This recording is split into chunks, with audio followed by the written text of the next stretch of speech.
unpredictable nature of children.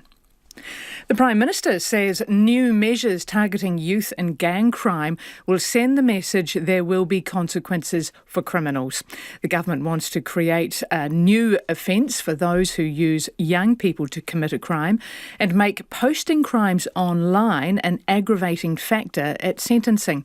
Chris Hipkins says communities and especially victims have had a gutsful. A lot of the young people involved in this offending don't feel like there are any consequences for them at the moment. And my message to them very clearly is there are consequences and there will be more consequences.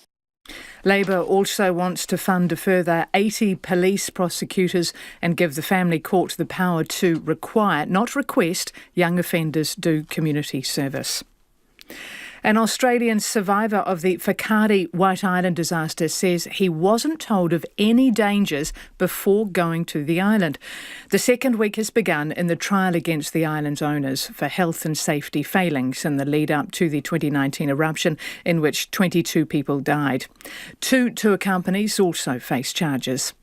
Then, 19-year-old Jesse Langford survived the tragedy that claimed the lives of his father, mother and sister, with burns to most of his body.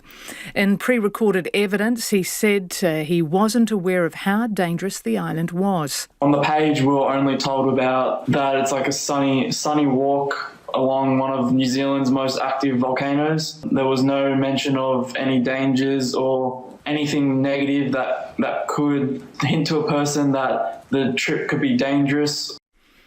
Complaints with potholes around the country are emerging as the opposition vows to give the country's roads a $500 million makeover if elected. National is promising to create a pothole repair fund and halve the standard response rate for fixes. Devlin Maris and his wife Danielle were left with an undrivable car in May due to hitting a pothole along State Highway 10 just out of Kirikiri. Devlin says while the damage along that stretch of road has been repaired, he fears for the safety of other families. It just worries me. I mean, as a father and just as a human being, you just don't want to see or hear about situations like that, especially when they could have ended up much worse.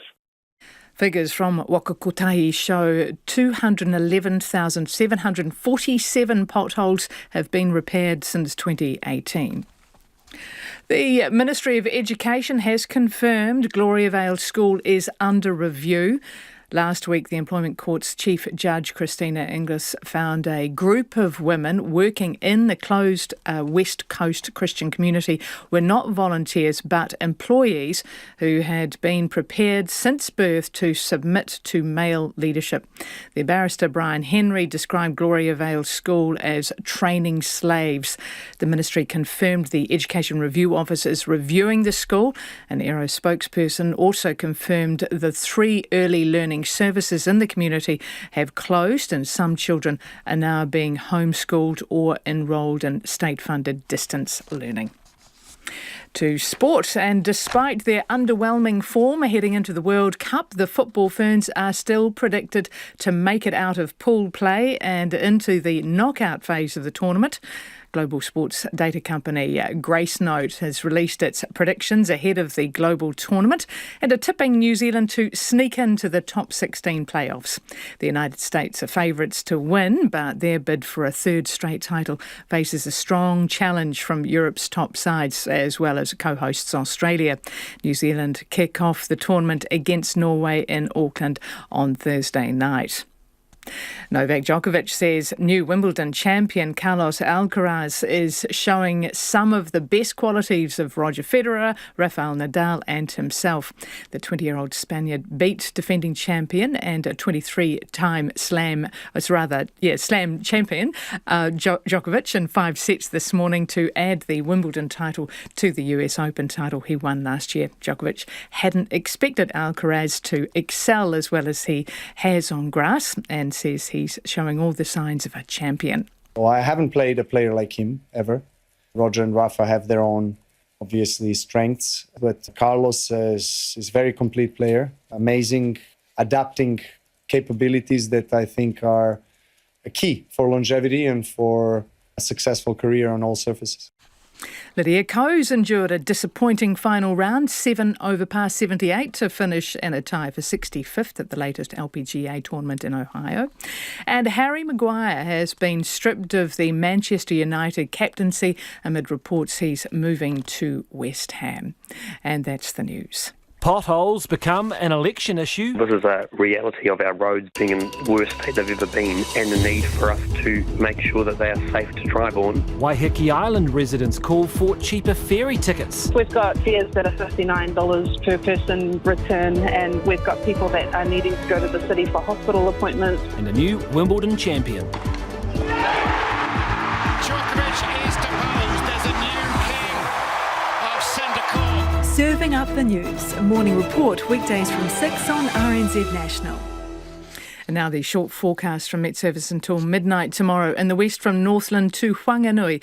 Also Coromandel and the central high country partly cloudy with isolated showers. Manawatu to Wellington, also Gisborne, Hawke's Bay and Wairarapa. Fine weather. Buller and Westland mostly cloudy with showers. Nelson, Marlborough, Canterbury, North and Central Otago and Dunedin generally fine with high cloud at times. Queenstown Lakes, Southland and Clutha occasional rain about the south coast.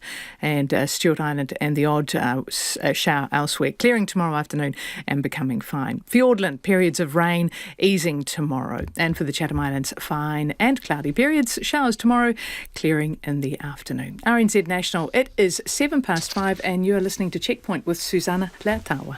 Tēnā koutou katoa, no mai haere mai ki Checkpoint I tēnei rā. I'm Susanna Leatawa in for Lisa Owen. In a moment, the government cracks down on youth and gang crime. The Prime Minister says he's had a gutsful. Police Minister Ginny Anderson is with us live shortly. But we begin tonight in Christchurch, where Crown prosecutors in the murder trial of the woman charged with killing her 3 young daughters believe she had grown jealous and resentful of her children. Lauren Ann Dickerson is charged with killing 2-year-old twins, Carla and Maya, and their 6-year-old sister, Leonie, at their Timaru home in September 2021. The Crown alleges Mrs Dickerson attempted to asphyxiate the 3 girls and when that was unsuccessful, smothered them.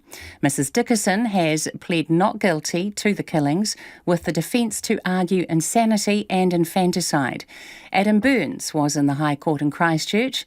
And a warning, this story contains distressing content. Lauren Dickerson stood in the dock of the Christchurch High Court charged with the murders of her 3 daughters. The 41-year-old is professing her innocence to all 3 murder charges. The defendant, Lauren Ann Dickerson, has been charged that on 16 September 2021 at Timaru murdered Leonie Dickerson, Carla Dickerson and Maya Dickerson. And to these charges, she has pleaded not guilty. Mrs Dickerson's legal team confirmed they would argue insanity and infanticide as a defence. Justice Mander told jurors this defence can lessen culpability if the effects of childbirth have left a mother mentally disturbed. Our law provides that where a woman causes the death of her child in a manner that would otherwise amount to murder, where at the time the balance of her mind was disturbed by reason of a disorder consequent upon childbirth to such an extent she would not be held fully responsible. Infanticide functions as both a standalone offence and as a partial defence to murder, according to the Crimes Act. Justice Mander says to what point the mental disorder impacted Mrs Dickerson's sense of morality will be argued. The next element of insanity is likely to be an issue. That is whether this disease of the mind caused Mrs Dickerson at the time to be incapable of knowing her actions were morally wrong, having regard to commonly accepted standards of right and wrong. The Crown argues Lauren Dickerson made an unsuccessful attempt to asphyxiate the girls and then smothered them with blankets on the evening of September 16, 2021, after her husband had left home to attend a work function. Prosecutor Andrew McRae says there are no medical grounds for a defence. As the Crown says, whether in fact there was anger here and whether she methodically killed all 3 of her children. So the Crown say that there is no medical defence here and that the evidence will firmly point towards murder. The court heard how Mrs Dickerson had suffered mental health issues and had grown resentful of her children because of the effect on her marriage. Ms Dickerson would often lament to her closest friends on the considerable impact children had, most importantly on her relationship with her husband Graham. She would comment that they had little time together, and this caused her stress. She felt that the children favoured Dr. Dickinson, and she, the Crown say, was resentful of that. Mrs Dickinson appeared tearful during the Crown's opening. Members of both Mr and Mrs Dickinson's families have travelled to Christchurch for the trial and are being supported by police.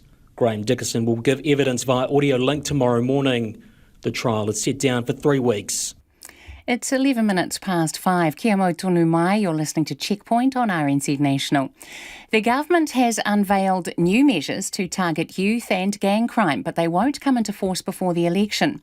It intends to create a new offence, so those who use young people to commit a crime could face up to 10 years in prison.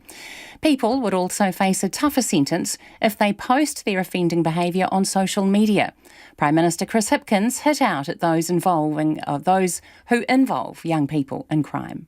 We're told that some ram raids are done for notoriety on social media and for the news or for petty theft. But we also do know that there are some where the adults, particularly adults associated with organised crime, are involved.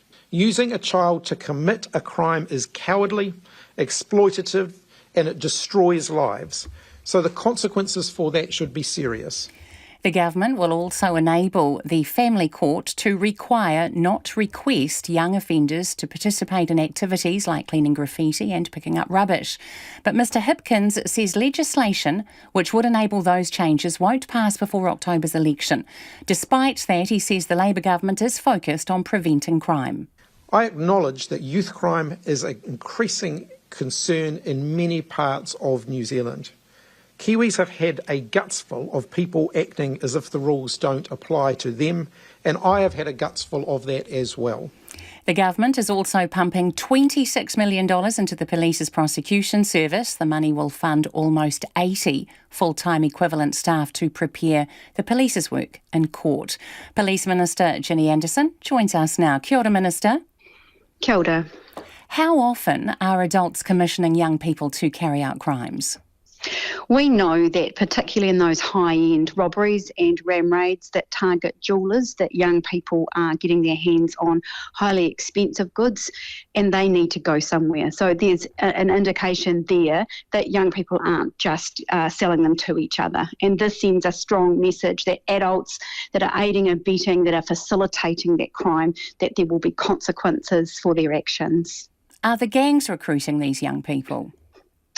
We know that there's a mix of not just gangs but also adults who are involved, and it's really important that those people know that that is absolutely unacceptable.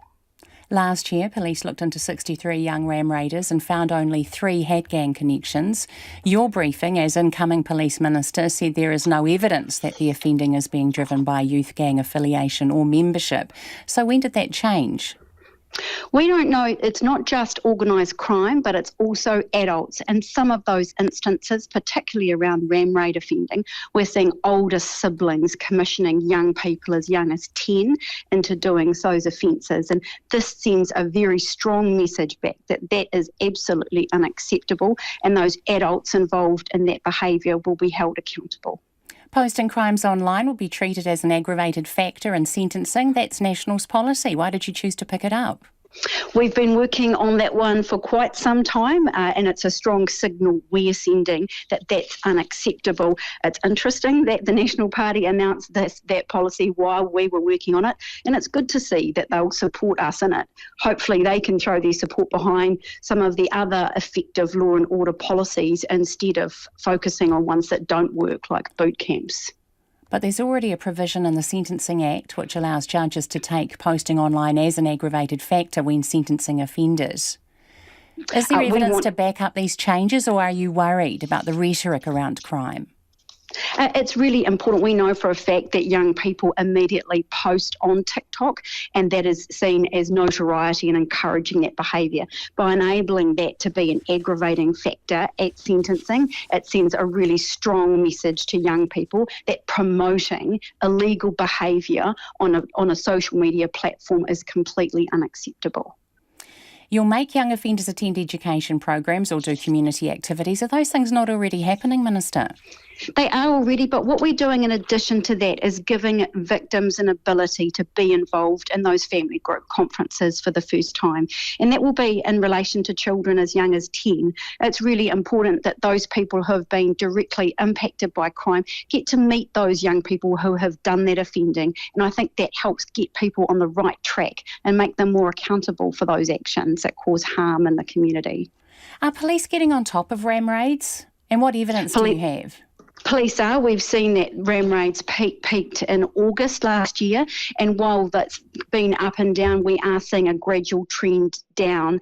A big part of that has also been what the government's done to resource small business owners with things like fog cannons and also bollards. We know when those safety measures are used, they do keep people safe. Police Minister Ginny Anderson, thank you very much. A young Australian who was the only member of his family to survive injuries from the Whakaari White Island eruption in 2019 has described a lack of information about the dangers for tourists visiting the active volcano. The courts heard how tourists from a cruise ship were told to wear covered shoes and given helmets and a gas mask and told to keep to the track. It's the second week of a trial in Auckland District Court over alleged health and safety failings in the lead-up to the deadly eruption that killed 22 people and left 25 seriously injured. Amy Williams has been in court and filed this report. Jesse Langford was 19 years old when he joined his mother, father and sister on a tour of Whakaari. The family from Australia had arrived in Tauranga on a cruise ship. It was to be their last trip together. In pre-recorded evidence taken in 2020 and played to the court today, Mr Langford describes how they were not warned of any dangers of taking a tour on the volcanic island. On the page, we were only told about that it's like a sunny walk along one of New Zealand's most active volcanoes. There was no mention of any dangers or anything negative that could hint to a person that the trip could be dangerous. He described how they were told to wear covered shoes, given helmets and a gas mask, and instructed to stay on the path. But they weren't asked to sign a legal waiver. When the crater erupted, he says others took photos before realising the danger they were in. And I was just getting hammered by this wall. It was like a sandstorm that you see in the movies. You just couldn't see like half a metre in front of you. And I was in so much pain, and I don't know, just thought I did the right thing. I kind of sort of sat up and turned, and I got hit in the face on my right side, just next to my eye. 3 individuals and 3 companies are facing charges under the Health and Safety at Work Act at the trial. Laid by WorkSafe, the charges allege they failed to take adequate steps to prevent serious injury or death. All defendants deny this. In her opening statement, prosecutor Christy McDonald KC told the court the cruise ship passengers who were on Whakaari when it erupted had received no health and safety information before the tour. They were not given the opportunity to make any informed decisions about whether they wanted to take the risk of walking into the crater of an active, unpredictable volcano that had erupted as recently as 2016. Jesse Langford says had he known the danger, he would not have gone onto the active volcanic island. When the island erupted, he was thrown metres and suffered serious burns to most of his body. My hands were already pretty much degloved. I was wearing gloves that were just looked like skin. Like the skin was just hanging off from every part of my body that I could see, in between being covered in black ash and stuff. He was rescued from the island and taken to Whakatane by the Coast Guard. Mr Langford remembers the paramedics assessing him before he lost consciousness. They were just reassuring me, talking to me, and then they put the oxygen mask over my face. And that was pretty much it. I was asleep after that for 8 days. And then I woke up in Australia in ICU. Jesse Langford was the last survivor to give evidence in the trial, which continues on Wednesday. It's 5:20. You're with Checkpoint on RNZ National. Kia ora e te iwi. Don't forget you can text us on 2101. What do you think about the government's proposals to crack down on youth and gang crime? And you can tweet us at Checkpoint RNZ, Facebook us Checkpoint, or email checkpoint@rnz.co.nz. Now it's time for the headlines with Anna Thomas. Thanks, Susanna. A mother's gone on trial in Christchurch accused of murdering her 3 young children. Lauren Ann Dickerson denies killing 2-year-old twins Carla and Maya and their 6-year-old sister Liane at their home in Timaru nearly 2 years ago. Mrs Dickerson's defence is arguing insanity and infanticide. Police Minister Ginny Anderson has told Checkpoint that gangs and adults are recruiting young people for crime. The government wants to create a new offence for those who use young people in criminal behaviour, potentially jailing them for up to 10 years. It's also planning tougher sentences for those who post their offending on social media and wants to make young offenders clean graffiti and pick up rubbish. The Ministry of Education has confirmed that Gloriavale School is under review. Last week, 6 former members won a legal case against the leaders of the West Coast Christian Commune, arguing there were employees on its domestic teams and not volunteers. Chief Judge Christina Ingalls found the women had been taught from birth to submit to male leadership. 2 people have died and a child has been injured in what Moscow's calling an emergency situation on the Crimean Bridge, the only direct route between the Russian-annexed Crimean Peninsula and the Russian mainland. Ukrainian media are reporting blasts were heard.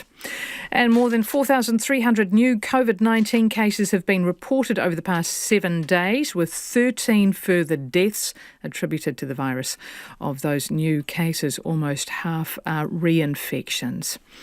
And those are the headlines, rather, and it doesn't seem to be any traffic to report. Well, obviously there is traffic, but there's no hold-ups to report at the moment, Susanna. Very good, Anna, thank you. Days before kick-off in the Women's Football World Cup, the Australian women's team have called on governing bodies to further invest in the women's game to ensure the month-long tournament leaves a lasting legacy. In a video, all 23 of Australia's World Cup players speak about the need to capitalise on the momentum that the tournament will generate. Each player recites a line that invites fans, businesses and political organisations to increase their support. We're joined now by sports reporter Felicity Reid. Kia ora, Felicity. Kia ora. Let's talk about those Matildas. Do they identify any specific areas that could be improved? They do actually. They've targeted domestic and international areas of concern where they see things could be changed.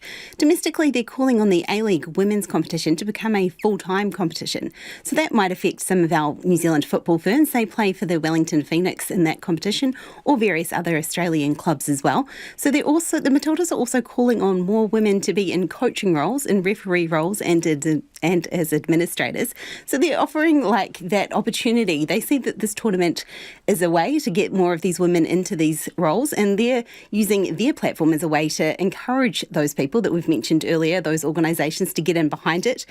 Globally, they're actually looking at it as a lack of unions and collective bargaining agreement for women's teams.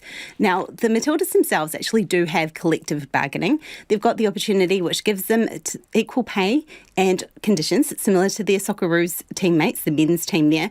But they recognise that not all 32 nations who are actually at the World Cup have the same advantages. So going into this World Cup, we already know that Nigeria, Jamaica, Canada, England, Zambia, South Africa and Spain are all in some sort of tension with their governing body over pay and conditions. So that's quite a long list of people heading into a tournament that's coming to Australia and New Zealand. The Matildas have also called out the quarter of the prize money. So this is only a quarter of what the men's team would win if they won the World Cup. So that's what the women would get. There also, this time around, there are dedicated training bases for the women's team, which is obviously quite a good thing.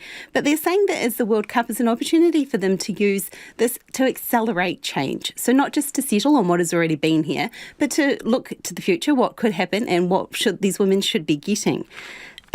The FIFA have said that by 2027 that they'll be giving equal prize money, but that's still quite a long way away. So the Matildas are not actually the first team to be using a World Cup as the chance to speak up. In 2019, the USA women's team did the same thing. They were in a legal battle about getting equal pay with the men's team, and they took that battle that they've actually won. So they're like Australia, in quite a good position heading into this tournament. But also the Matildas counterparts, the Socceroos, were part of, just before the Men's World Cup last year, they released a video similar to what we've seen the Matildas release today. And that was calling out human rights conditions in Qatar, as we know, around that World Cup as well. Now, predictions on the World Cup finishing places have come out from sports data company Gracenote. What can you tell us? Well, so Gracenote have done 1 million simulations of this tournament to come up with what they've got. And there is some good news in there for the Football Ferns fans. They're predicting that New Zealand will make it through to the knockout stages. So this is quite a big call because the Football Ferns have never actually won a game at a World Cup and they haven't made it to that last 16, to the knockout stage. But less surprisingly, they've got the two-time defending champions USA, the most likely, so they're the favourites in there as well. But if you've actually got the sweepstake at work or a bet with your mates, you probably want to listen to this next list. That's Spain, the USA, France, Germany, Sweden, England, Japan and Australia are the quarter-finalists. So if you've got one of those, you're in with a good chance. And that likely final, USA-Germany. Can you just repeat those again slowly? Okay. Spain, the USA, France, Germany, Sweden, England, Japan and Australia. Do you have any of those? Neither confirm nor deny at the minute, but no, I'm making notes. Okay. Thank you, Felicity. Excellent. Thank you so much. Kia mau tonu mai. You're listening to Checkpoint on RNZ National. Time for business news now with Giles Beckford. Kia ora, Giles. Kia ora to you, Susanna. The Commerce Commission is chasing a high-cost lender in court for charging too high interest rates. Tell us more. Well, this stems from the revamp of lending laws. If you remember 3 or 4 years ago, the government brought in the Credit Contracts and Consumer Finance Act. The CCCFA is the shorthand for it. And among other things, it was aimed at high payday lenders. Some might call them predatory. They are people who will lend on small or no security, but at great interest rates for people who perhaps have struggled to get lending or finance through more, should we say, established means and mainstream. Well, they've done the rules were changed back in 2020, and they put a cap of 100% of interest on a loan, saying it could be no more than that. And if you wanted to be classified as not being a high-cost, a high-interest lender, then you should be below 50%. So that's led to a bit of a shake-up in the sector. The Commerce Commission's been doing a review of it and those involved. It's issued 4 warnings to companies saying you need to clean up your act, you need to look at your rates that you are charging. One of the stipulations of the rules is that if they are people and you who have already borrowed from you, you need to have levels of disclosure and you need to take care that you're not doing them financial harm. Well, it's judged in the review that one firm, a Christchurch-based firm called Eagleman, has been charging above 100% interest on its loans between 2015 and 2022. It hadn't been disclosing properly to borrowers about their obligations, giving them information so they could make a reasoned and informed decision about their borrowing. So it's decided to go to the High Court. It's filed the papers. We'll see what will happen there. This is the first such action under the CCCFA against high-cost lenders, high-interest rate people. And the Commerce Commission is also seeking some damages, some financial compensation on that. So we'll see what the outcome of that is. But clearly the Commerce Commission has decided time to perhaps wield a bit of a big stick on this sector. Thank you, Giles. Now, New Zealand fashion leader reported to be up for sale. Who? And for how much? More than you and I could afford, quite possibly, although you may have some of the wares in your wardrobe. It's Trelise Cooper. And there's a report that came through the Australian, which has a column there where it picks up a lot of tittle-tattle in the finance sector, quite often from investment firms and banks, floating deals, perhaps just giving a little bit of inside information about a deal that's going through or being mooted or looked at or otherwise. So it was saying that PwC had been going around with an information sheet saying the Trelise Cooper fashion business out of New Zealand is up for sale. Now, people would go, that's interesting, but the reason being given was that Trelise Cooper and her husband wanted to step back from the business, which they've been running since the mid-80s. But not so long after we were all digesting that news and writing our stories, a statement from Trelise Cooper saying, it's not true. We had been looking at investment options so that we could expand internationally. Obviously, amongst those options would be a sale or part sale of the business. But we decided we wouldn't go ahead. And so it's all on the back burner, not happening. So I suppose a lot of people will breathe relief that an iconic Kiwi fashion brand will stay in Kiwi hands. Indeed. Now, what's happened on the markets today, Giles? A bit of a dull start, a bit of a downbeat start for the share market. It fell 75 points. That's about 0.6%, 11,939. The New Zealand dollar just a hint softer after Chinese economic numbers came out this afternoon, showing that the Chinese economy, which of course is our biggest trading partner, was growing less than expected, an annual rate of 6.3% economic growth. The forecast had been 7.3%. So people saying the Chinese economy needs more stimulus from the government there. That's resulted in the Kiwi trading at 63.5 US cents and was steady at 93.1 Australian. RNZ Business Editor Giles Beckford, thank you very much. Emergency departments across the country are hitting peak demand without the resources to cope. Christchurch ED had a record 412 people through its doors over a 24-hour period last week. An ED nurse at Christchurch Hospital told Checkpoint the spike is because patients can't get into their GPs or after-hours emergency care, and they're bearing the brunt. Minister of Health Aisha Verrill says the government's been doing what it can to ease pressure at the hospital. We've had a plan from the beginning of winter to try and keep the pressure off our emergency departments applied across the country, including in Christchurch. Having said that, we're at one of the toughest points of the year, and I know that on Monday the 10th they did have exceptionally high volumes.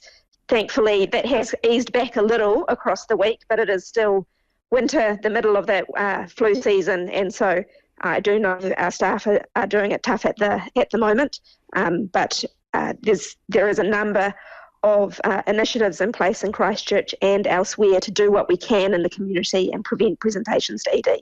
A Christchurch emergency nurse told us last week the ministry was told of problems back in April 2021 with 55 impact statements. What's been done to improve things since then? A number of measures, including, 2021 would have been quite a different year in terms of COVID at that year, but a number of things. So, for example, making sure that general practitioners are supported to be able to order more of the diagnostics in the community so that patients don't need to go to the emergency department for that. We're supporting pharmacies in order to enable them to help assist with minor ailments in the community so those visits don't end up going to the emergency department. We've, of course, pushed the flu vaccination and flu vaccine rates are up as well this year, as well as the COVID vaccination rates. Within hospitals, we have a flow management program that does have a focus on those emergency departments that are hotspots around the country. But I acknowledge that there is an increase in acute demand following on from the pandemic, and that is putting pressure on our hospitals. But we take every sensible step we can to try and address those. OK, Minister, but let's just bring the focus back to Christchurch. Only 107 ED nurses at Christchurch Hospital, when the government's own care capacity demand management figures set in October show 140 are needed. Are any hospitals in the country meeting those care capacity demand management figures, Minister? I know that we have more than 1,000 additional nurses across our system than we did 18 months ago, and that we continue to drive really high recruitment internationally. And last week, 10 days ago now, I announced a plan in order to drive increased recruitment of training and development of nurses domestically. We also, in Te Whatu Ora's budget in May, made sure that we released funding for additional places to fill those care capacity demand management gaps. But is any hospital meeting those capacity demand figures, Minister? I will have to reply to you on whether or not those targets are, those gaps are all filled. I don't believe they are all filled. However, there is significant action underway and significant improvement in the staffing levels because of the steps that the government has taken. One of the causes of demand at the ED is because people can't get into the GP or after hours has up to 6-hour waits. What's the government doing to ensure people can see a GP? A number of things, and it is not including that we have a number of measures in our workforce plan to build the general practice workforce. However, that will take time, and in the interim, we propose through our winter plan, as I've outlined, a number of steps that will support people to get care in the community when they need it. That includes supporting pharmacists to practice at the top of their scope and do more in the community, to enable general practice to do more, and then to support care in the community by having specialist services from the hospital reach out to the community when available as well. How many more GPs are coming into the country? The number of healthcare workers we have had into the country is well into the thousands, and general practice has received an increased focus from Te Whatu Ora in terms of now offering general practices support through international recruitment. Dr Shane Reti has travelled along with 19 ambulance crews over the last few months to see what they're seeing. Will you do the same?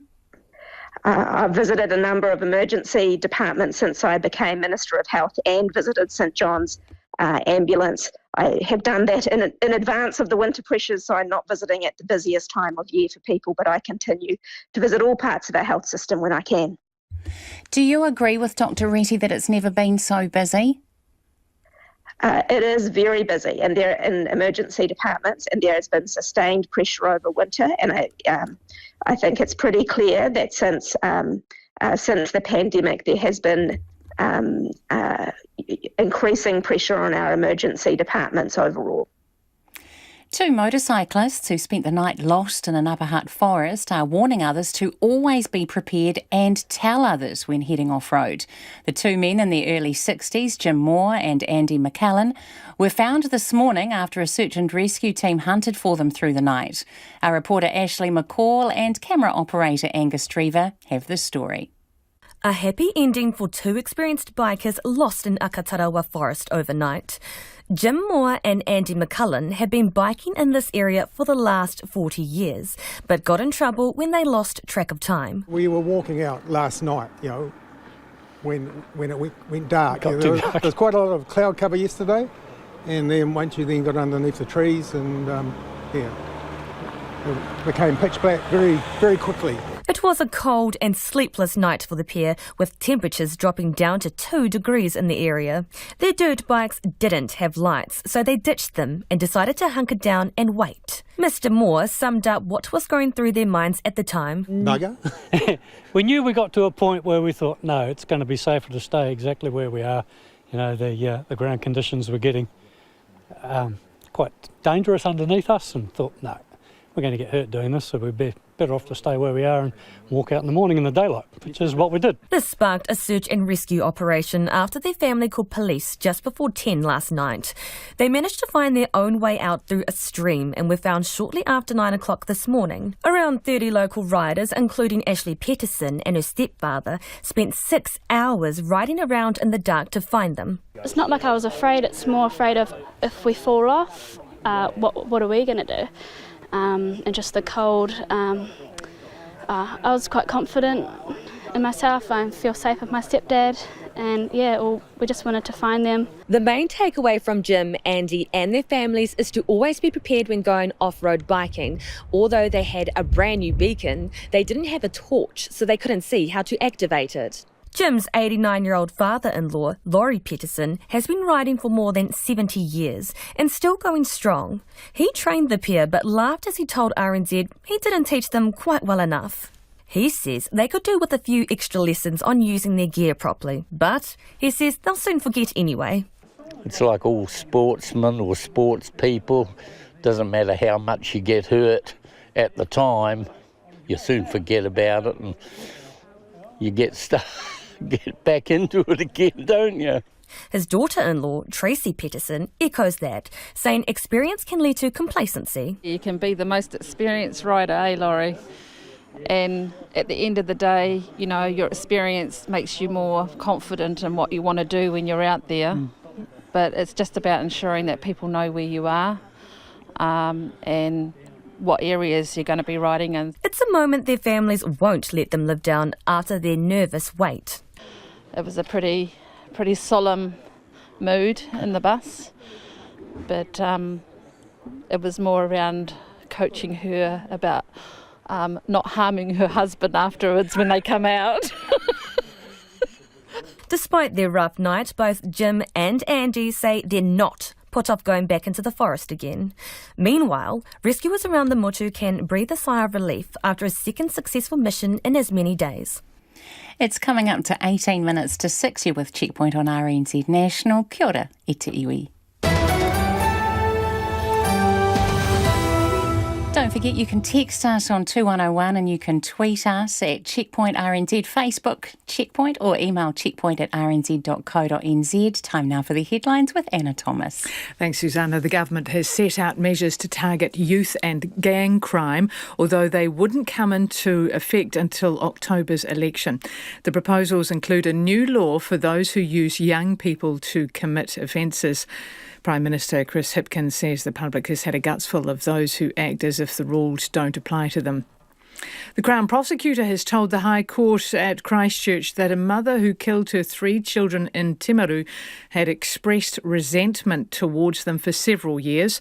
Lauren Ann Dickerson denies murdering her 2-year-old twins and their 6-year-old sister in September 2021, with her defence to argue insanity and infanticide. The Education Review Office is reviewing Gloriavale School. Last week, a court ruling found 6 women who worked on the West Coast Christian community's domestic teams were employees and not volunteers.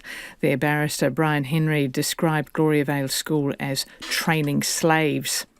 Extreme heat in the United States is now affecting more than 100 million people.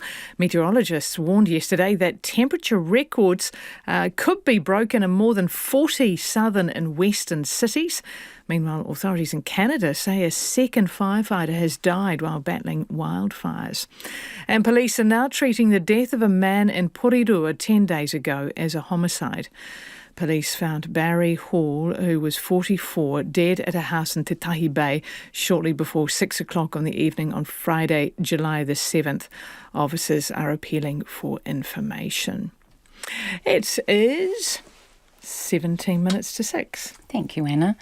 The Rail Union is calling the ban slapped on Te Huia as an unjustified reaction. The Hamilton to Auckland train service has been banned from the Auckland metro area because of 2 incidents of running red light signals.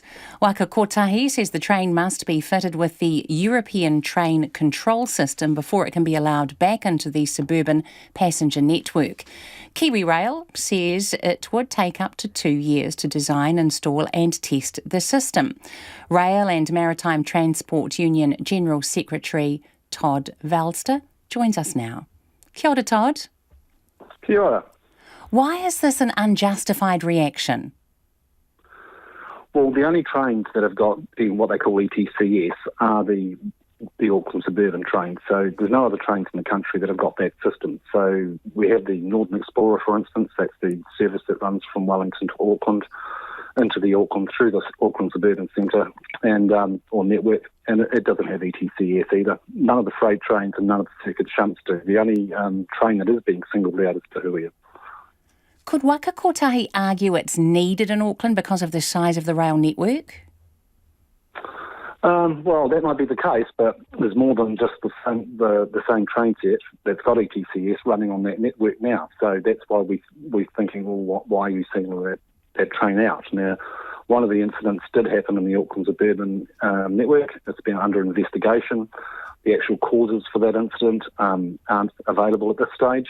The other one was nowhere near Auckland suburban network. So we've got one incident. The service has probably done 40,000 kilometres in its 2 years of running and carried 100,000 passengers without any big issues coming up. There were some initial teething issues, but what we're dealing with now is that a reaction from the regulator when really the outcome of the investigation isn't there, and that's what we should be focusing on, is what caused the incident in the first place, so mitigations and steps can be put in place to prevent that.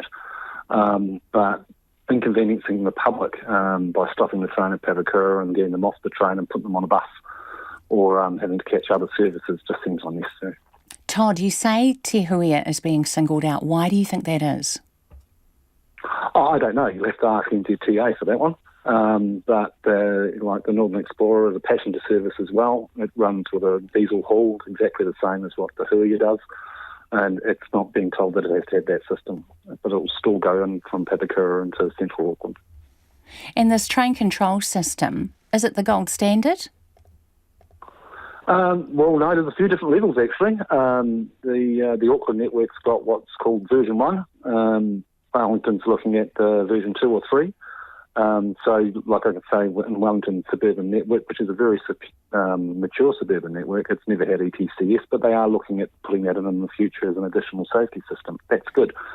But as I've said before to others, you can't go down the road to PV Tech and just go and buy a system and put it into the train. It has to have a much higher integrity to make sure that it's going to do the job that it's required to do. But ETCS is going to come across all the fleets in Auckland at some stage. But the action of stopping Te Huia now just doesn't make sense to us. So you're saying it's an overreaction by Waka Kotahi? That's what we believe, yes. So what's happened to the drivers involved in these incidents? I won't get into too much detail because things are under investigation, maybe even by the regulator. But they typically get stood down and an investigation is take place and then deemed as to whether they're responsible for that incident or there may be other factors that can be involved. Will the service survive if it can't come into Auckland for up to 2 years? Well, fingers crossed. We've just come off the back of the Future of Rail, Passenger Regional Rail Conference 2 weeks ago in Wellington. It was very well attended and very well supported by almost everyone that was there and having more regional passenger trains and running in New Zealand to actually do a lot of good things. So Te Huia is the first modern one that's been put in place. It's got a whole lot of other safety features that other passenger trains around New Zealand don't have. So we'll be all trying to support Te Huia and make sure that it survives. Thank you, Todd. That's Todd Valster there from the Rail and Maritime Transport Union. It's, it's coming up to 12 minutes to 6. You're listening to Checkpoint on RNZ National. Pothole pain is being felt up and down the country, with the problem being particularly bad in Northland. The AA says some residents are choosing not to see family or are taking expensive flights out of Whakaari to avoid bad patches of road. National's promising to create a pothole repair fund worth $500 million, if elected, to give roads and state highways a makeover. Delphine Herbert has the story. Devlin Maris and his wife Danielle were left with an unusable car in May after they hit a pothole along State Highway 10 just out of Kirikiri. They're yet to hear back from any agencies about their repair bill. Devlin says while the damage along that stretch of road has been repaired, he fears for the safety of other families. It just worries me. I mean, as a father and just as a human being, you just don't want to see or hear about situations like that, especially when they could have ended up much worse. He believes the repairs are not a long-term solution. A lot of the road repairs, they're like Band-Aids. Rather than repairing the roads properly, a few days later that pothole will be washed out again, and unfortunately there's going to be people that are going to be victims of those potholes because the job wasn't done properly in the first place. These residents in Whakaari have similar concerns. So many potholes. I feel like I'm risking my car's well-being every time I drive home from work. It is tiring, and I feel like Whakaari and Northland are forgotten about. If they would just do a proper job of sealing the roads in the first place, I don't think we'd have so much damage when we have weather events. I don't know if filling potholes is going to be the answer. I think finding out the cause of why the potholes are forming and rectifying that would be a better option rather than sort of filling the pothole and putting a Band-Aid on it, if you know what I mean. The Automobile Association Northland District Council is happy road repairs are being considered in National's plan. Tracy Rossetto says while it's a positive idea, locals are still having to make hard decisions. It's causing people to reconsider whether they're going to visit family or whether they're going to go down to Auckland and fly out of Auckland. Instead, some of them are considering taking expensive flights out of Whakaari. Transporting New Zealand Chief Executive Dom Kalashi says he's had reports, including from members, about vehicles being damaged due to potholes across the country. The car's only got 4 tyres and wheels on it. And so if you get a blowout on one of those, not only is there significant safety risk, but then that has definitely had an impact on operations because, staff can't get to where they need to go. Figures from Waka Kotahi show more than 211,000 potholes have been repaired since 2018. 13,735 in Northland alone for the same period. The figures include cases where the same pothole or a pothole in the same location has been fixed more than once. Infrastructure New Zealand says the industry has been calling for a roadmap to ensure there are enough hands to do the jobs if the plan was to go ahead. Chief Executive Nick Leggett says it would provide certainty. We need a guaranteed pipeline of work if we're going to get the people to do the work. And what this announcement gives the industry is some certainty around planning over the coming years for the workforce, growing the workforce to be able to cope with that. Nick Leggett says the $500 million over 3 years is a good place to start. There are just 3 sleeps to go until the biggest sporting event in New Zealand's history kicks off in Auckland. Yes, the football Ferns will get the 2023 FIFA Women's World Cup underway when they take on Norway at Eden Park on Thursday evening. And while you'd be forgiven for thinking there's not that much hype surrounding the tournament, we're co-hosting with Australia. Organisers reckon it could attract up to 2 billion viewers around the world. Joining me now is FIFA Women's World Cup Chief Executive Dave Beach. Kia ora, Dave. Kia ora, Susanna. How many tickets sold? So we're well over 1.3 million across the tournament now and around 350,000 in New Zealand. So things have really ticked up in the last couple of weeks. So, yeah, it's going well. Still more tickets sold overseas than locally? Obviously Australia's a lot bigger country and, per head of population, New Zealand's actually doing slightly better than Australia. So, we're happy with how things are going. Kick off on Thursday night as you've highlighted, and it's going to be an absolute cracker at Eden Park. Before we get to that kick-off, has there been a pick-up in domestic sales? Yeah, there has. I mean, last time I came on the show, I think it was about a week ago, we were looking at sort of 60-40 with domestic to international. It's now running at about 70-30. So obviously a lot of the last-minute sales, if you like, are coming from the domestic audience. Last sales last week were up over 50,000. So, things have really kicked up as New Zealanders have realised what's on the doorstep and want to be a part of what this is, which is going to be a fantastic in-stadium experience, watching some of the best athletes in the world. Any more freebie tickets to be released? No, the Zero promotion went really well. We're really grateful for their support, and they got snapped up in about 4 or 5 hours. So, but look, the tickets are super affordable, only $10 for children and $20 for adults for some of those group stage matches. So, yeah, encouraging everyone to come along and be a part of history. So is that a no? No more freebies? No, we're going well with our ticket sales now, so we're happy with how things are tracking. As I say, grateful that Zero were able to put that promotion together and really enable more people to come along and see and experience the tournament. It was a good idea. Now, first game in Auckland on Thursday. Will there be an opening ceremony? You've said yes. What will that involve? Who's performing? Any surprises? Yeah, we've got Benny and Morat performing there. It'll start around 6:30pm, so people need to get into the stadium early, jump on the free public transport, get there, and we've got a great display. I watched a bit of a rehearsal of that last night at the park. It's going to be absolutely fantastic. So, and then, of course, the real show starts at 7pm when we kick off with the Football Ferns v Norway. Local schools involved? Look, there's about 300-odd volunteer dancers who put their hands up to be involved. So they've been rehearsing frantically around at a local school, actually, and all the movement that goes with choreographing something this big on a football pitch. They've done a great job, and it looks absolutely fantastic.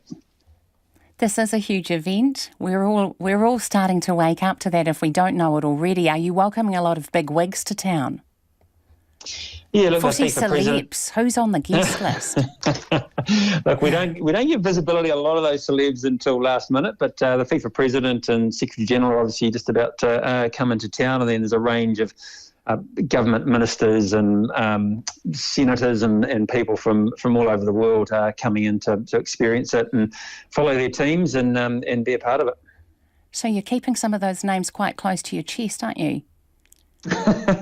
Well, yeah, these are discrete matters, as you be aware. So, but look, it is going to be a fantastic experience for the people who come to the stadiums. And look, it's really about celebrating all the teams that are here and enjoying that global football. How are they settling into New Zealand life? Oh, loving it. Yeah, look, I was at the Italy training day yesterday and spoke to a few of the team management, and then they're absolutely loving it. So having a great time. You're seeing them wander around the cities, engaging with people.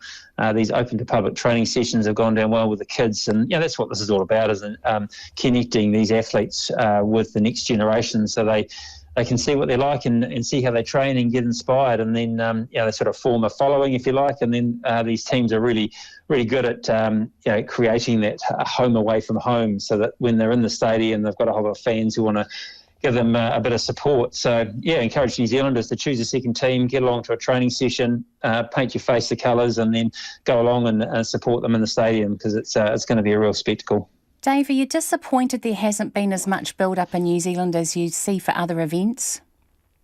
Oh, look, I think New Zealand's always a bit last minute, if you like, for this type of thing. So we're happy with how things have gone. The cities are now dressed, the airport welcomes are in place, and there's a real hive of activity around it. So, really happy with how things are rolling at this point. And walk-up tickets. Why no walk-up tickets, Dave? What's that about?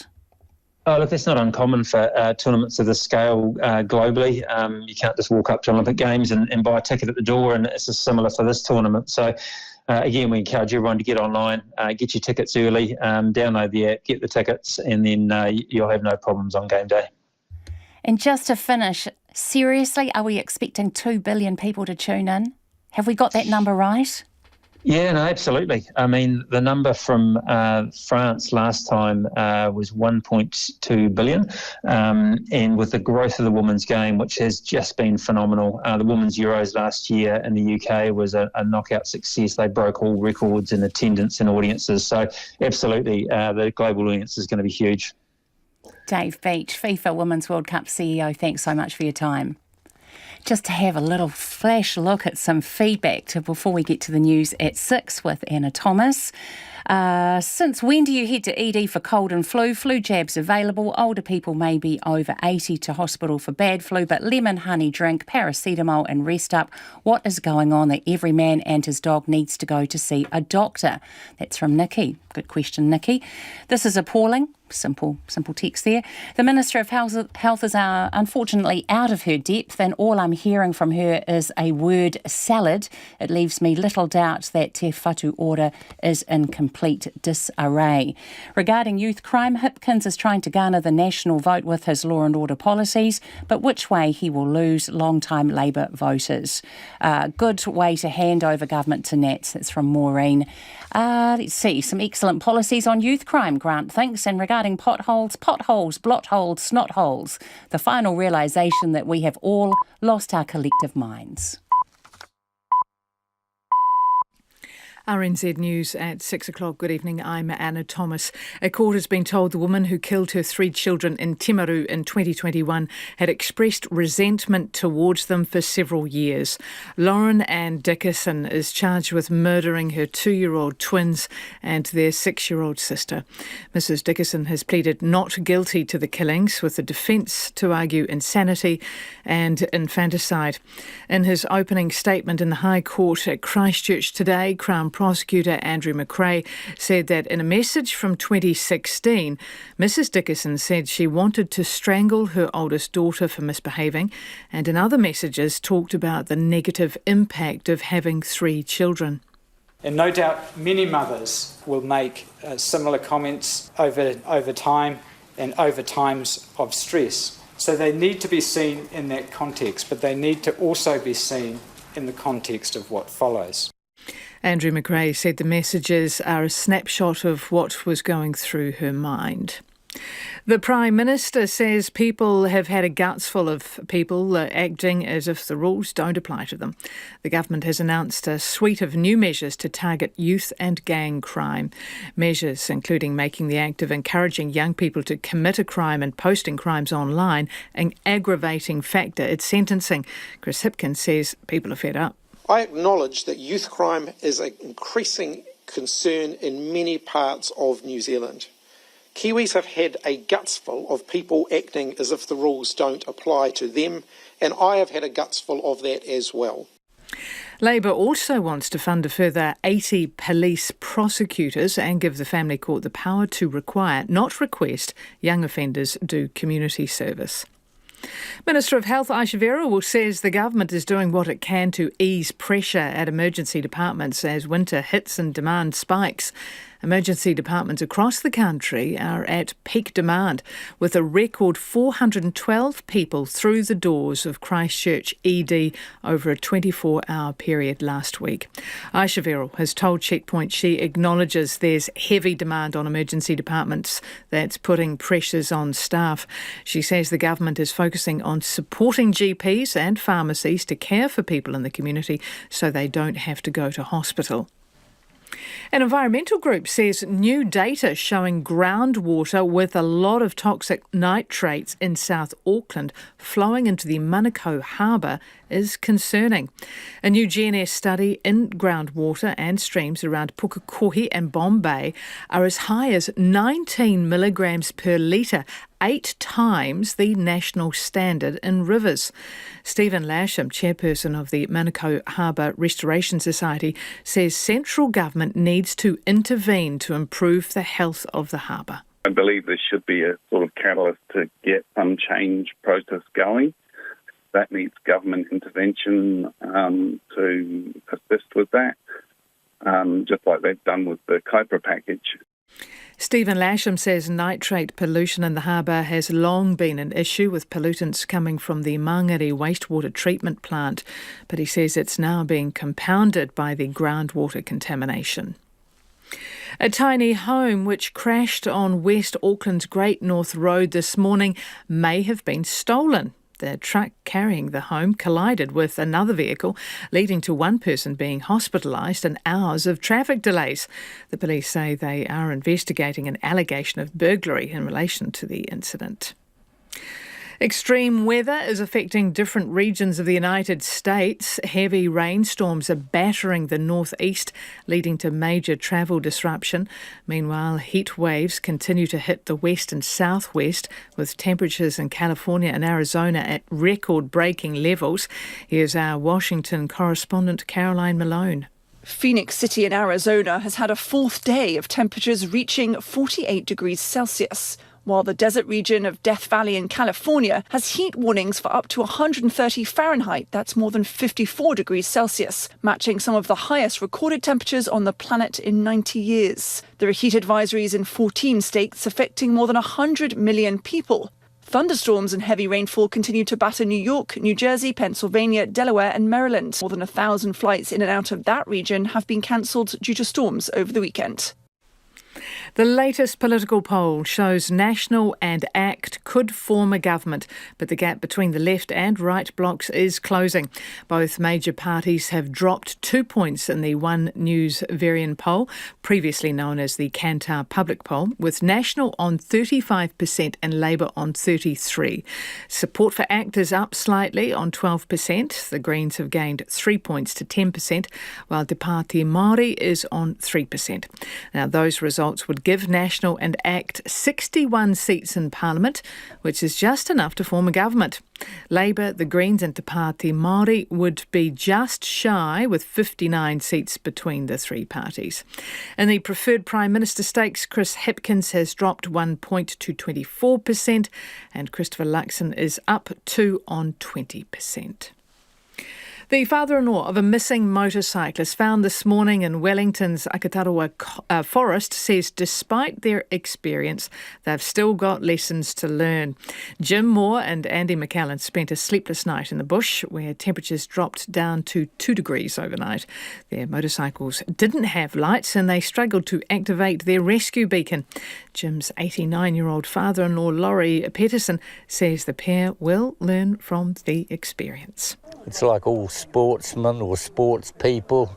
Doesn't matter how much you get hurt at the time, you soon forget about it and you get back into it again, don't you? The family's advising other riders to tell people where they're going when off-riding, or rather off-roading. And that's the news. On 9 to noon tomorrow, big changes are coming to the country's cervical screening programme. We examine what you need to know. Also, parents oversharing their children's photos online could be banned in one US state. We talk to the politician driving a bid to crack down on sharenting. A new book details the history of state surveillance in New Zealand, who is being watched by whom and to what end. And science writer Jennifer Ackerman has a homage to owls and their mysterious ways, with Catherine Ryan on 9 to noon on RNZ National. And now the short forecast from Met Service until midnight tomorrow in the west from Northland to Whanganui, also Coromandel and the central high country, partly cloudy with isolated showers. Manawatu to Wellington, also Gisborne, Hawke's Bay and Wairarapa, fine. Bulla and Westland, mostly cloudy with showers. Nelson, Marlborough, Cadbury, North and Central Otago and Dunedin, generally fine with high cloud at times. Queenstown Lakes, Southland and Clutha, occasional rain about South Coast and Stewart Highland, and the odd shower elsewhere, clearing tomorrow afternoon and becoming fine. For Fiordland, periods of rain easing tomorrow, and for the Chatham Islands, fine and cloudy periods, showers tomorrow, clearing in the afternoon. RNZ National, it is coming up to 6:08 and you are listening to Checkpoint with Susanna Leatawa. Thank you, Anna. No mai hoki mai. This is Checkpoint. I'm Susanna Leatawa. National and ACT could form a government, but only just. The One News Varian poll, released just a few minutes ago, shows National at 35%, support down 2%, Labour on 33%, down 2%. ACT is up 1% to 12%. The Green Party is up 3 to 10% support. And New Zealand First and Te Pāti Māori are both on 3%. In terms of support for leaders, Chris Hipkins remains the preferred Prime Minister at 24%, down 1%, and Christopher Luxon sits at 20%, up 2%. It means National and ACT could form a coalition with 61 seats, the bare minimum required. A Labour Greens Te Pāti Māori coalition would get 49 seats on these numbers. Our Deputy Political Editor, Craig McCulloch, joins us now. Kia ora, Craig. Good morning. Oh, good evening. Good evening. What does this tell us about the trend? Well, another bad poll for Labour. This is the third this week to show the party unable to cobble together the numbers required to govern. Labour down 2 points, continuing that slide. This is another poll in the series where it has gone only in one direction, and that is down. But here is the caveat to that. National has also slipped in this poll as well, down 2 points. It has not been able to capitalise on Labour's woes. Instead, that support seems to have shifted to the minor parties, and the gap between the left and the right has actually tightened. National and ACT together here with 61 seats, thereby a whisker. So while the poll is bad for Labour, and yes, the trend is even worse, there is a small glimmer for them. It is still a razor-tight race to the finish line. What events did this poll take in?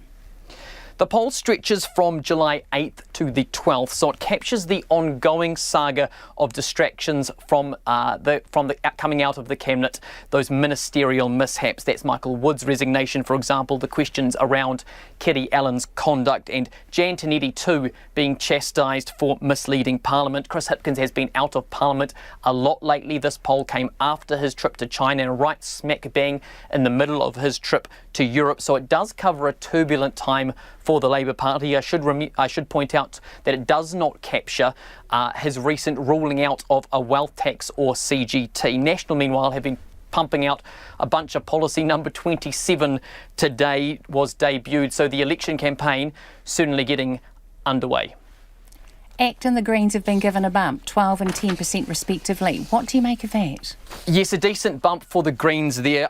12 MPs they would get on this. They held their conference during this election period. They debuted their slogan, "The time is now," and they released their election manifesto as well. They have been rewarded for the efforts, seemingly benefiting from those disenchanted Labour voters who aren't happy with how Labour has been going. They've jumped ship, and the same is true actually for Te Pāti Māori. When we're talking about those minor parties on the left, they're on 3% here, bringing in 4 MPs, and they jumped as well. They have also seemed to pick up based on Labour's slump. That is the reason why it is still no sure thing, because although Labour has gone down, the Greens and Te Pāti Māori are lifting that left vote. When you talk about ACT, another story this year has been ACT's command of support, consistently above 10%. This result would give them 15 MPs. That would give them a claim on as much as a third of the seats around the cabinet table. So watch closely there to see what they want out of that. The party unveiled its lineup yesterday. With a fairly significant shake-up there, not a surprising one, but some new blood, some new energy, some new focus. They are expecting a strong result this year, and they have ranked their list accordingly. Preferred PM numbers, neither setting the world on fire.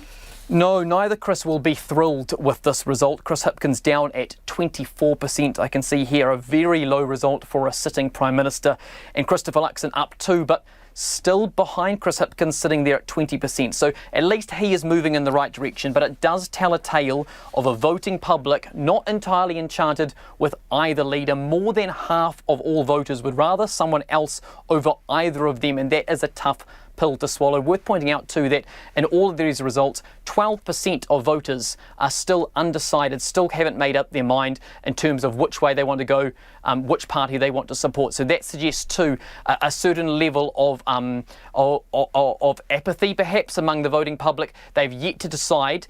They don't know which party they want to put in charge yet, and we've only got 3 months until voting day.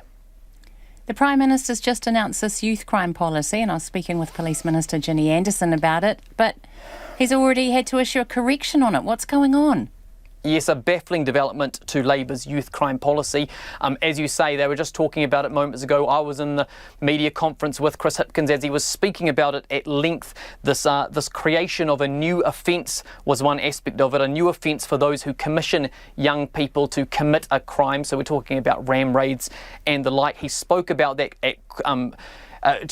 for quite a while. In fact, he called it an extra tool in the police's toolkit, and he talked about it having a 10-year maximum sentence. Now, in the last half hour, we've been told that actually that won't be the case. We've been sent a correction. It actually will not be a new offence.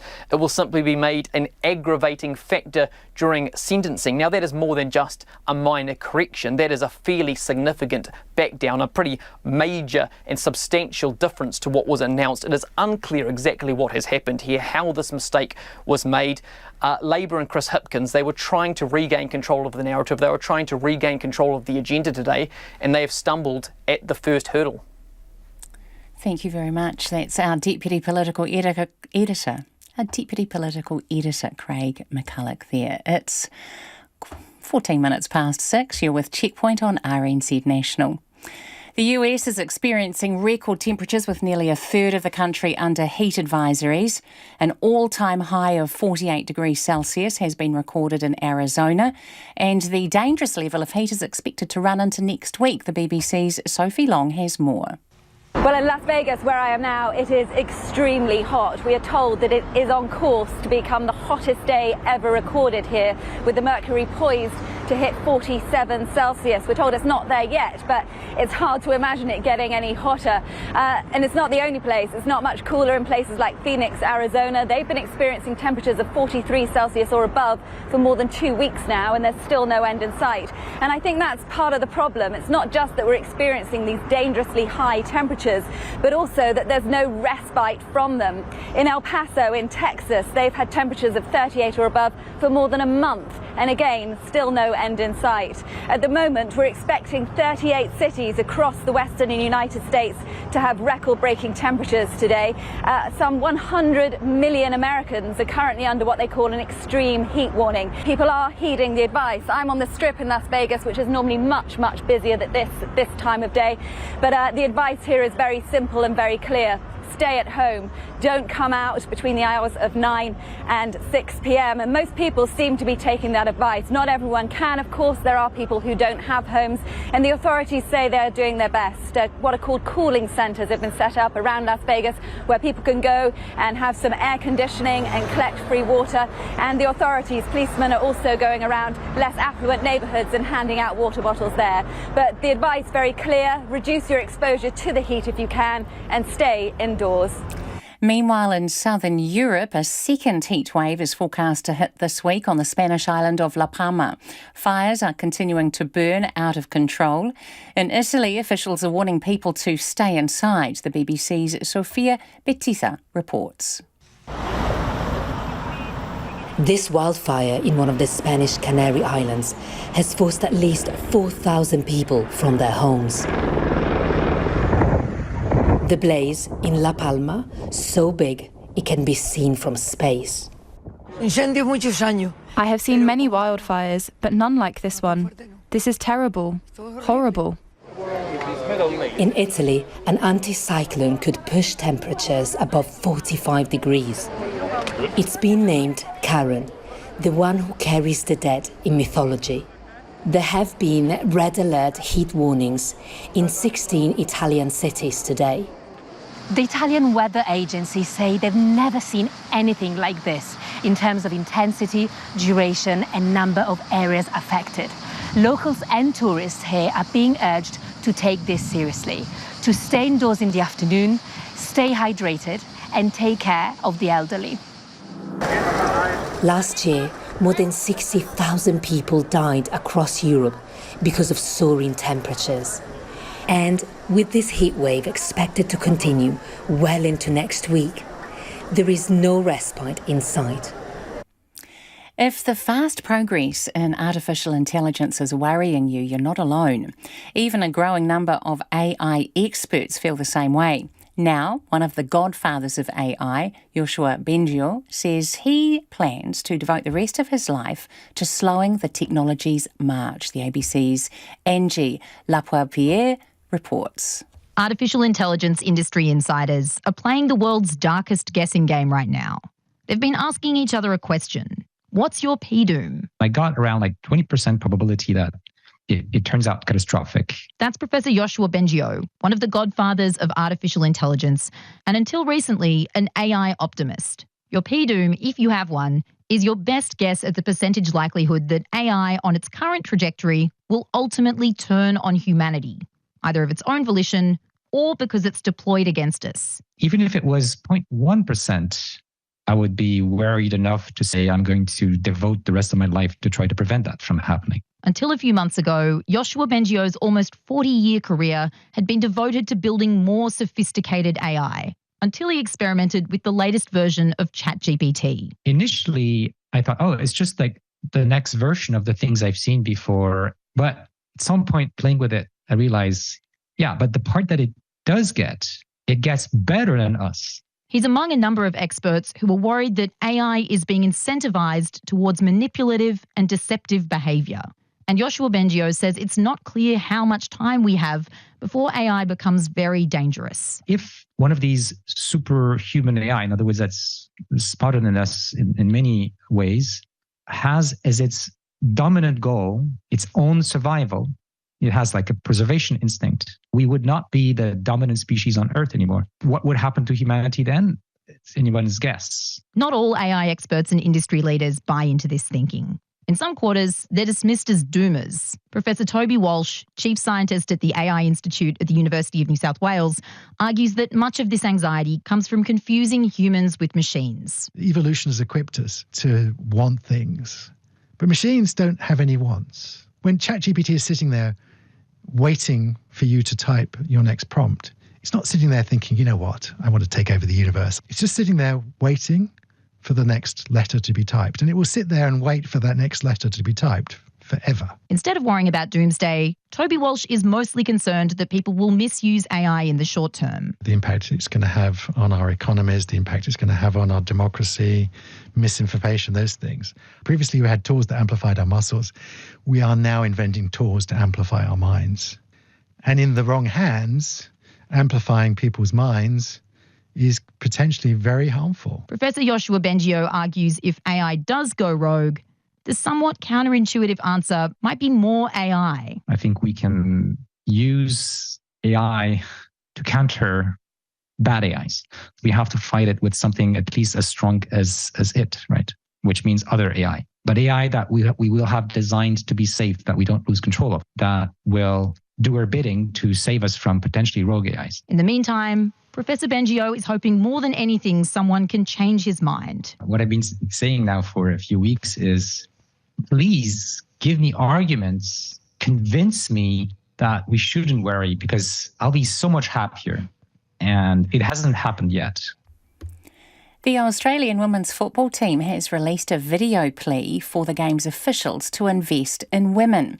Organised in partnership with their union, Professional Footballers Australia, the video features each of the 23 World Cup players. They're urging officials to capitalise on the momentum that the tournament will generate and encourage more women to get involved in coaching, refereeing and administration. As Matildas, we are part of a special group of players. We stand on the shoulders of giants who have paved the way to afford the opportunities we have now. In 1995, the Matildas qualified for Australia's first Women's World Cup, starting a legacy we build on today. Those that came before us showed that being a Matilda means something. They showed us how to fight for recognition, validation and respect. They showed us how to leave the shirt in a better place for those yet to come. 2007 was the first World Cup I played in, and it was the first time FIFA awarded prize money to women, 25 years after the men. In 2010, we fought for our first CBA with basic pay. We won the Asian Cup and went back to our part-time jobs. In 2013, we signed a new deal to make sure we got our laundry done for us. In 2015, FIFA made us play the World Cup on artificial pitches. The grass was fake and the disrespect was real. Later that year, we took a stand for some real progress in our next CBA back home.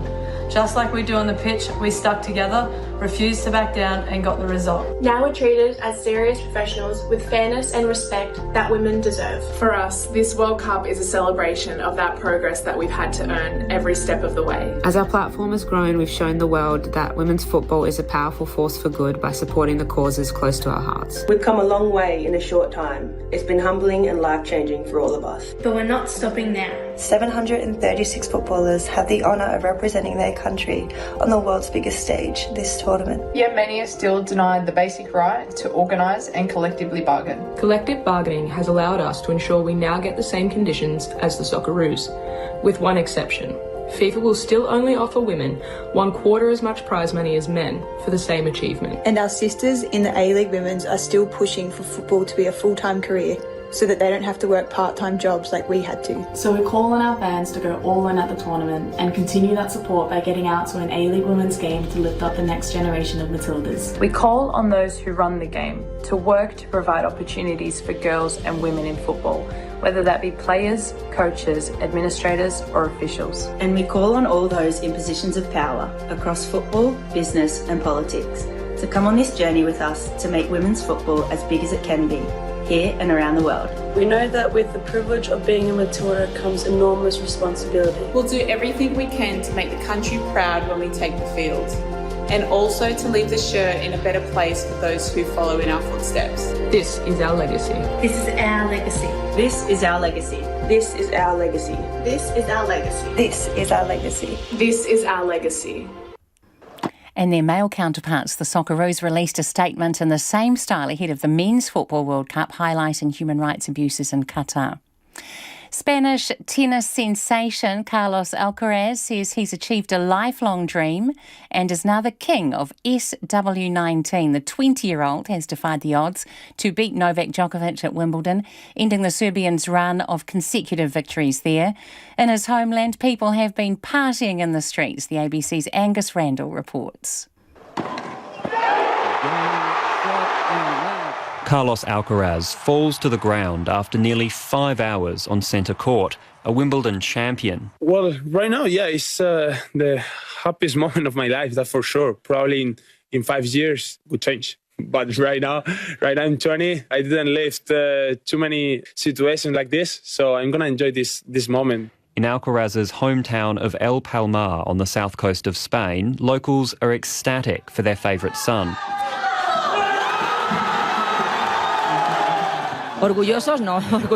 Proud? The word doesn't fit what we feel. Here's a spectacular kid, humble and simple. When he comes here to visit, he behaves like any other kid in the village. We've come from the next village to support him. Congratulations to his grandmother. Her grandson has won. Carlos Alcaraz was born in 2003, the year Novak Djokovic turned pro.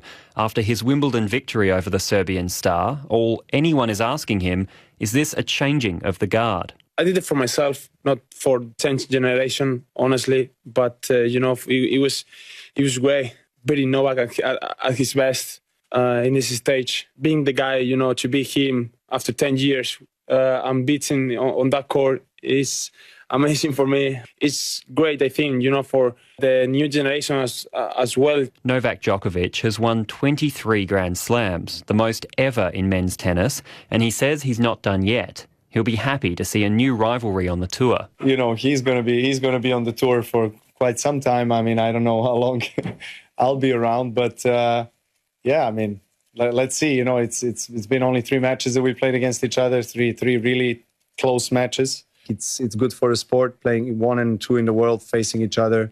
5-set thriller, couldn't be better for our sport in general, so why not? The men's game has been dominated by the big three for nearly 2 decades. Roger Federer has retired, Rafael Nadal plans to finish up next year, and Novak Djokovic has been defeated. BBC tennis commentator Louise Plemming was at Wimbledon. She believes that match marked a seismic shift in men's tennis. Oh, absolutely. I think so. Novak Djokovic, hasn't he played some incredible tennis after the last few years? He's owned Wimbledon literally the last 4 times, and I think it's the new man, the new kid in town. Carlos Alcaraz I think we're going to see him around for a long time. He just played an absolutely phenomenal match at Wimbledon. It's the second Grand Slam for Carlos Alcaraz after he took home the US Open last year. That US Open win made him the youngest men's world number 1 ever. Louise Plemming believes the Spaniard will still have a challenger in Novak Djokovic. There's absolutely plenty of good tennis left for Novak Djokovic. He's only 36, and I think the way he looks after his body and the way he moves around the court, he's in phenomenal shape, and I think he'll be challenging Alcaraz for quite a few years. Do I think Alcaraz maybe has the number on clay and now maybe on grass? But I think there's going to be some huge challenges on the hard court, and Novak will be chasing him down at the US Open. So I think Novak is certainly around for a lot longer. The pair could face off again at the US Open in August. And just a bit of time now for some of your feedback. This is about FIFA tickets. I'd buy a ticket if FIFA didn't require a registration process, ! Why aren't there walk-up tickets on the day when the stadium opens? Regarding potholes, too many trucks on the road and no rail network combined with climate change, filling holes and building roads, not the answer. The potholes are not as bad as people are saying. We've just driven from Russell to Tauranga with a 9-metre caravan. Look where you're going and pay attention. Easy as, I'm 71. And regarding youth crime, Hipkins is trying to garner the Nat vote with his law and order policies, by which way he will lose long-time Labour voters. Good way to hand over government to Nats. That's from Maureen. Well, that's it from us. The Late News team will keep you updated throughout the night. And if you missed anything from the show, you can find Checkpoint on Spotify, Apple, or wherever you get your podcasts. Ko te kaupapa tuatahi a pōpō. And tomorrow from 5 on First Up, our reporter Jimmy Allingham gets a taste of football fever in Palmerston North. That's Checkpoint for this evening. So far, from me, kia ora.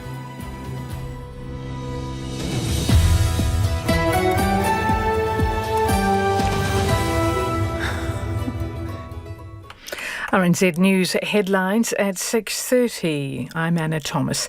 The Minister of Health has acknowledged heavy demand on emergency departments is putting pressure on short-staffed hospitals.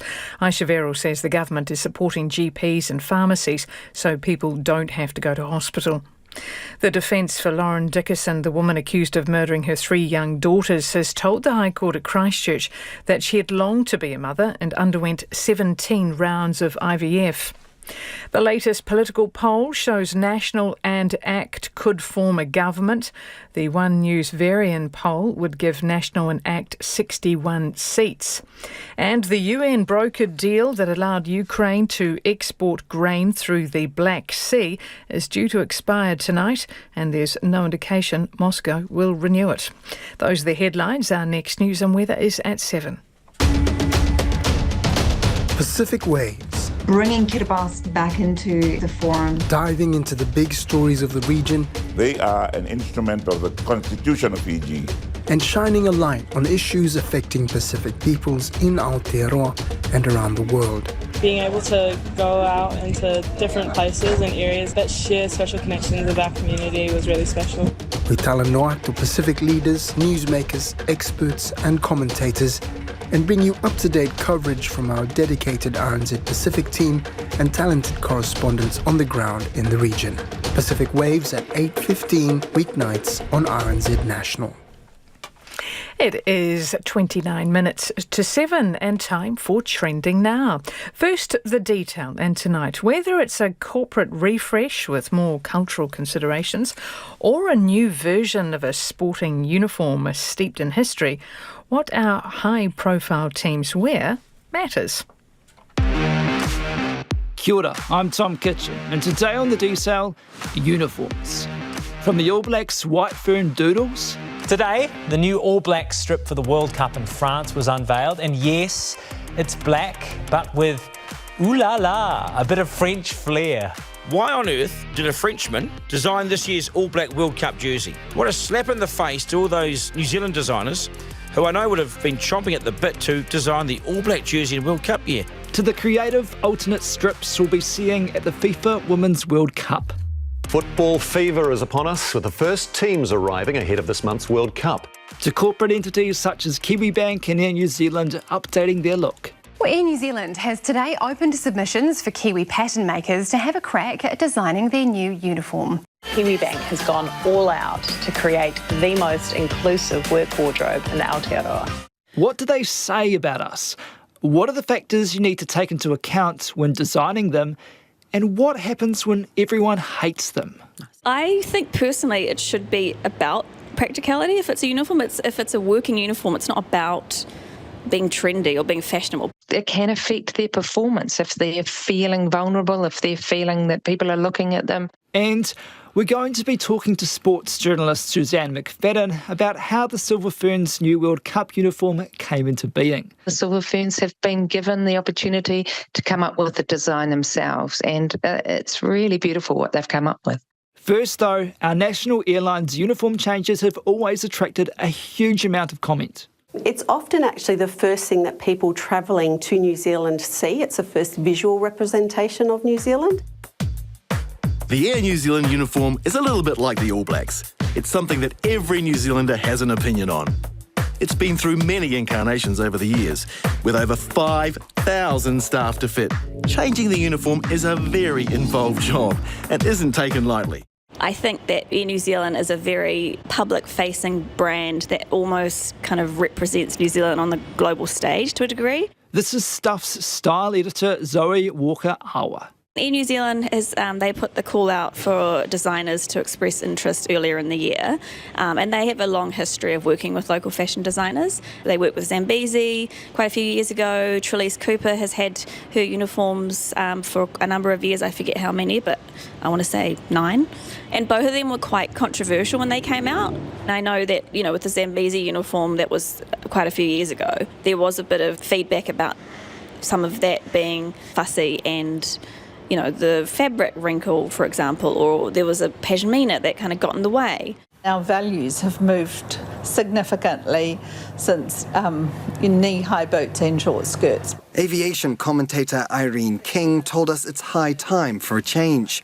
She says not only has fashion moved on, the whole industry could do with some fun. It's a fantastic refresh. For the staff itself, it is like a new beginning. And so they've asked designers to express interest, and I know of a few designers who did. The idea is that they'll refresh it next year, I think. And Kiwibank has also recently refreshed the uniforms, and they worked with about 4 or 5 designers, including Kitty Nathan and Barker's. I was absolutely delighted when Kiwibank reached out and invited me to be one of the village of designers for this new uniform concept. We're all unique, so let's dress in a way that celebrates that every day. I thought that was really interesting in how they approached it. It was very much about wanting to reflect how New Zealanders really dress in terms of culture and identity. There's a traditional suit as well as a lava and a hijab, so it kind of really is a uniform that's a bit broader in how it approaches the idea of a uniform. Yeah, and this is a bit of a change from, say, 30, 40, 50 years